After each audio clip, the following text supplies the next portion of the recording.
Hello children, how are you? I am Ava ma'am and I will be teaching English and SST in class 2. So now today in my video I am going to start with the first lesson in your English textbook and the topic is our classroom. Okay, before explaining the poem, let us learn what are living things. Living things are alive, like people, plants and animals. So, over here, let us take the living things. Is plant a living thing? Yes. Is monkey a living thing? Yes. Is table a living thing? No. Is blackboard a living thing? No. Is book a living thing? No. Is girl a living thing? Yes. Okay. So, plant, monkey and girl are living things because they are alive, and table, blackboard and book are non-living things. Now, the poem Our Classroom is written by Betsy Franco. He names different things in the classroom and he imagines that all the things in the classroom have different human body parts. So, let us learn the poem. The chair has arms. Children, this is a chair and these are the arms of the chair. So, the poet compares the arms of the chair to the arms of the human being. Now, the second line, the clock a face. So, children, this is a clock and this is a face of the clock, and the face of the clock is compared to the face of the human being. Now, let us go on to the next line. The kites have long and twirly tails. So, this is a kite and the kite is having long and twirly tail.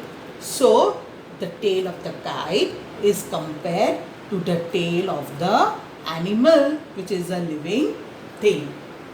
Now, let us go on to the second paragraph. The tags have heads. What is the meaning of tags? Tags means nails.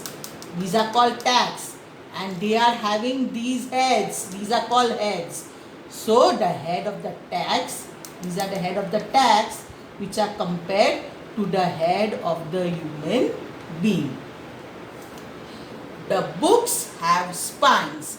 Now what are spines? When all the pages of the book are bind together, it is called the spine. So this is called the spine of the book. So the spine of the book is compared to the spine of the human being, which we call the spinal cord. So this is the spine of the book and it is compared to the spine of the human being.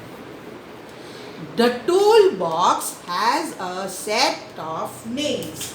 I will show you the toolbox. All these are nails. And these nails are compared to the nails which I see. We are having nails on our fingers. So it is compared to the nails of the human beings.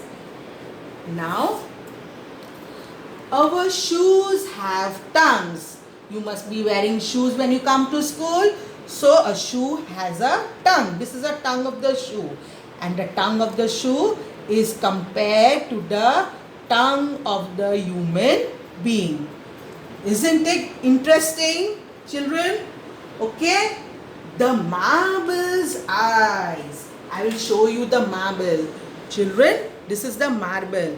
And inside this yellow color is the eye of the marble. So, the eye of the marble is compared to the eyes of the human being. Let us go on to the next line. The wooden desk has legs and seat. So the desk which you sit and write, these are the legs of the desk. Okay, see, these are the legs. So the poet compares the legs of the desk with the legs of the human beings. Now, let us go on to the next paragraph. The cups have lips. So, children, this is the cup, and the poet imagines that these are the lips of the cups. So, the lips of the cups are compared to the lips of the human beings. Now, my watch has hands. So, you must be wearing the watch on your hand. So, these are the two hands of the watch. So, the poet is saying that the watch has hands which is compared to the hands of the human being. Okay, these are the hands of the watch and it is compared to the hands of the human being. Now, the classroom rulers all have feet. You must be having a scale. This is called a ruler. The scale is also called a ruler. So, why we use a ruler? We use a ruler to measure things. In the same way, this ruler is compared to the feet of the human being, and with the feet we can measure different things. So, the ruler is compared to the feet of the human being. Now, let us go on to the last paragraph. Heads, arms, hands, nails, spines, legs, feet, tails, face, lips, tongues, eyes. Okay, all these are body parts. What a surprise! The poet is surprised. Is our classroom alive? The poet says that it seems that a classroom is alive. Why our classroom is alive? Because all the things in the classroom is compared to the parts of the human beings. Okay, now children, let us do some exercises of the poem. The first exercise is you have to tick the correct option. Number 1, the chair has, what does the poet says in the poem? The chair has legs, arms or hands? Yes, obviously the chair has arms. So this is the correct answer. The kites have, what does the kites have? Tails, hands or teeth? Obviously tails. This is the tail of the kite. The books have spines, tongues or feet? Yes, the books have spines. I showed you that this is the spine of the book. Now fourth one, the watch has, see what does the watch has? Okay, so the watch has legs, hands or eyes. So the watch has hands. These are the hands of the watch. Now let us do the next exercise, that is you have to match the column. Okay, what do marbles have? Marbles have eyes. Okay, what does a clock has? A clock has a face. What does a desk has? A desk has legs. What do cups have? Cups have lips. What does a shoe has? A shoe has tongue.